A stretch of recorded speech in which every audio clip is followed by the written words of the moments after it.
Tell them boys to tighten up, tighten up. Let me hear you say it. Whole city getting hype now. Tell them boys to tighten up, tighten up. Let me hear you say it.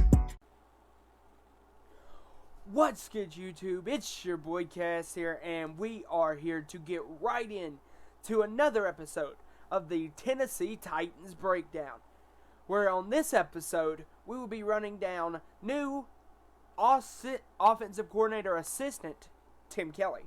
So, Tim Kelly was the former offensive coordinator for the Houston Texans, and I think he brings a lot to this team, and I'm going to get into why. First of all, let's go over his coaching history. He started as a graduate assistant for the University of Illinois' Wesley. We'll just go with that. Then he became a defensive coordinator for Montana State. Became a grad assistant for Ball and Penn State.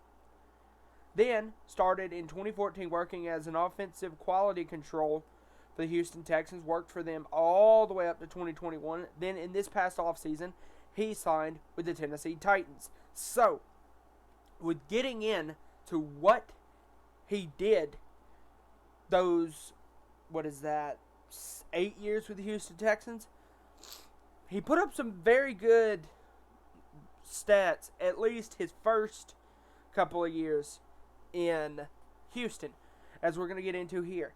In 2019, his first year as offensive coordinator, they ended off 15th in points, 15th in total yards per game, 20th in yards, 13th in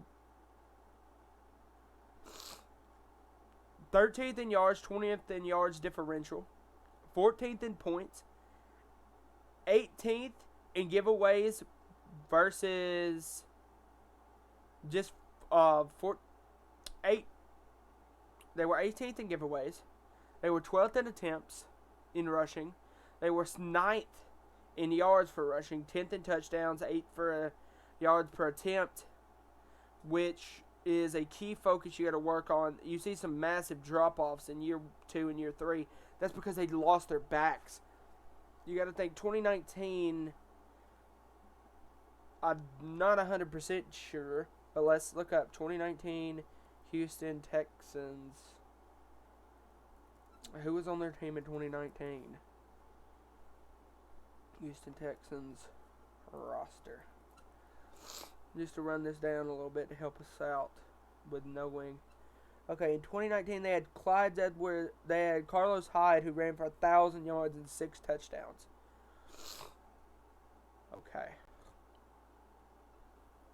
They also had Deshaun, who ran for 413 and 7, which may have also helped a little bit too. But anyway, let's get back to what we're doing. So, you see some massive drop-offs in year 1 and year 2 and year 3, but that's because the teams he was using changed. He was using a Deshaun Watson, who was a top-tier player, and then went in 2020, I believe he was still there. He might not have been, but in 2020, you slowly start to see the drop-off, but there's still some good stats here. Like, 13th in yards isn't bad. 18th in points isn't bad. It's lower, but it's not bad. They were 4th in yards and 8th in passing touchdowns. And they were 2nd in interceptions, they were 2nd in the least thrown interceptions. So, with getting into that, we saw a decrease this year with the use of Davis Mills, Tyrod Taylor, and the other Houston Texans quarterbacks. But you might be asking, why bring in this guy to be the new offensive assistant for offensive coordinator Todd Downing? That's because we saw a big drop-off from what this team was last year under Todd Downing. Arthur Smith was an incredible offensive coordinator, and there's no slack that he got a job as the Atlanta Falcons head coach. And I think give it a couple of years, that job's going to pan out very good for him.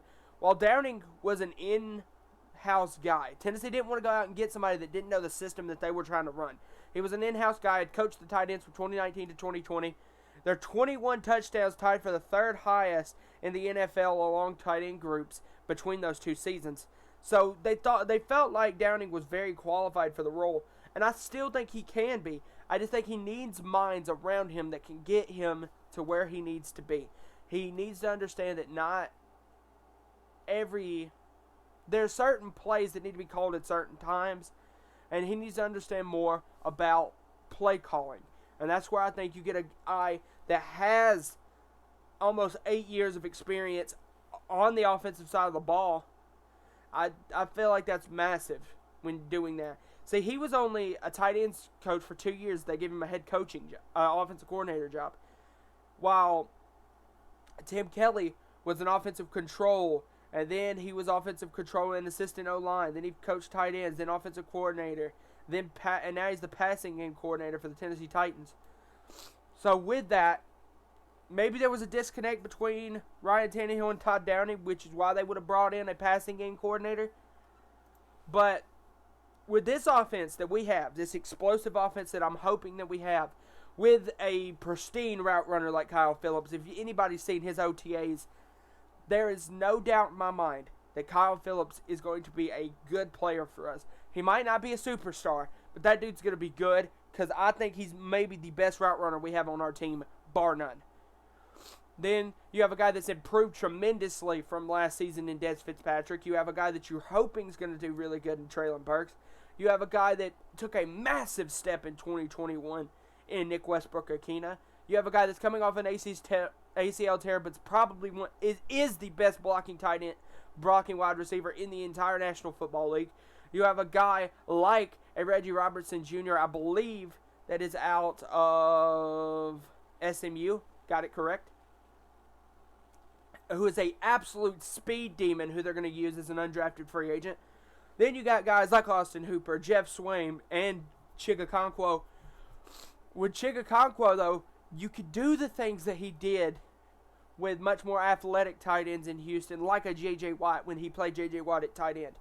That was Tim Kelly doing that as the tight ends coach in 2017 to 2018. That was Tim Kelly who was using J.J. Watt as that explosive player. Do we have a guy on our roster that can do that? Maybe not. But I think Chick has the athleticism that we're going to want to see out of this team. Now, do I think that it's going to be a massive improvement? We're going to be the number one offense? No. Do I think that Ryan Tannehill is going to desperately improve having a guy that he knows in at offensive coordinator? Yes. I think it will. Tim Kelly and Ryan Tannehill have connected through their many years in the league. So I think that was a massive signing, at least for the Titans, to get Ryan in a guy that he knows that he can work with. Anyway, I hope you guys enjoyed this breakdown. This one's a little bit different. It's not a player. It's more of a coach. I wasn't really sure how to break it down. I hope I did what y'all expected. If you guys liked it, remember to drop a like. If you guys really liked it, subscribe. And if you have any recommendations for the next Tennessee Titans breakdown, drop it down below in the comments, and I will get right to it. I'm making a list right now. And we've got 2 more left on the polls, that being David Long and Elijah Molden. And after that, I will start getting to y'all's guys' requests. If not, if there's no request, I'll post another poll, and we'll get to those. Anyway, I hope you guys enjoyed. This has been your boy Cass, and I am out. Bye, guys. Boys, tighten up, tighten up. Let me hear you say it. Whole city getting hype now. Tell them boys to tighten up, tighten up. Let me hear you say it. Need